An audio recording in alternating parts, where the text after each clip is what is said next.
ரெஸ்டாரண்ட்லலாம் செய்கிற மாதிரி கறி மசாலா வாசனையோட நல்ல காரமாக ஒரு சோயா ரோஸ்ட் இன்றைக்கி செய்து பார்க்கலாம்.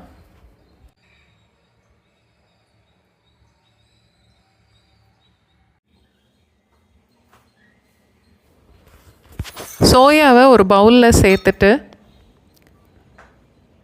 நல்ல சூடாக தண்ணி ஊற்றி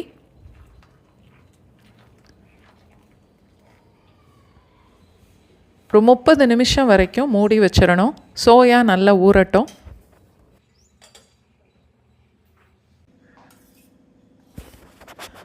பேனில் தாளிக்கிறதுக்கு எண்ணெய் சேர்க்கணும். நெய் சேர்த்தா கூட ரொம்ப நல்லாயிருக்கும்.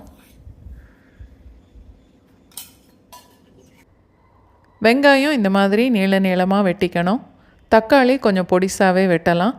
மிளகாய் பாதி அளவுக்கு கீறினா போதும். ஃபஸ்ட்டு வெங்காயமும் பச்சை மிளகாயும் சேர்த்து கொஞ்சம் வதக்கணும்.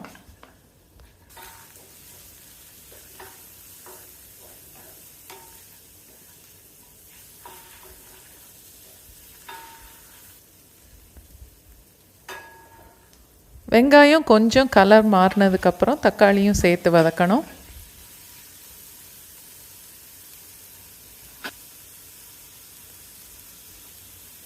வதக்கும் போதே தேவையான அளவுக்கு உப்பும் சேர்த்துடலாம்.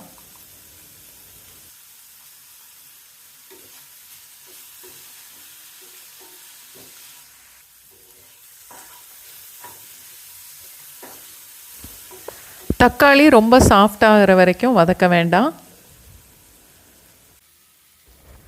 மிளகாய், மல்லி,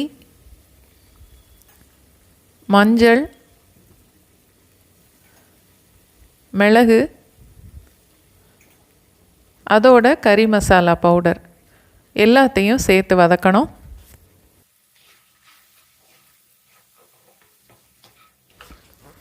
முப்பது செகண்ட்ஸ் வரைக்கும் வதக்கினா போதும். அதோட அரை கப் அளவுக்கு தண்ணி சேர்த்து நல்லா கலந்துட்டு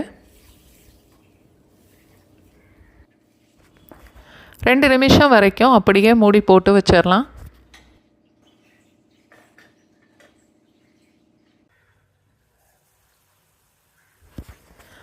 நல்லா கொதித்து மசாலா பொடியோட பச்சை வாசனையெல்லாம் போனதுக்கப்புறம்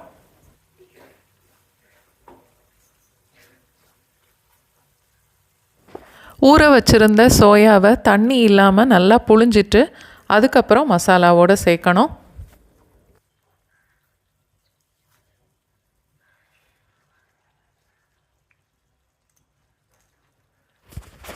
சோயாவெல்லாம் மசாலாவோடு சேர்த்து நல்லா கலந்துட்டு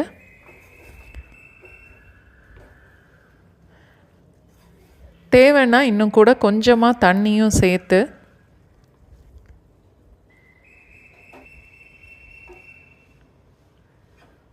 ஒரு 2 நிமிஷம் வரைக்கும் மறுபடியும் மூடி போட்டு வச்சிடணும்.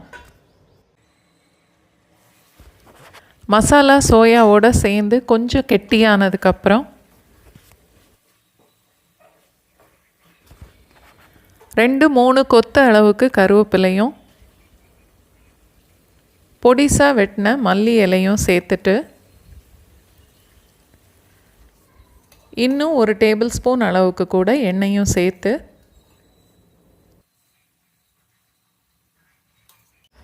அடிக்கடி கிளறி விட்டு நல்ல ரோஸ்ட் ஆகிற வரைக்கும் வதக்கணும்.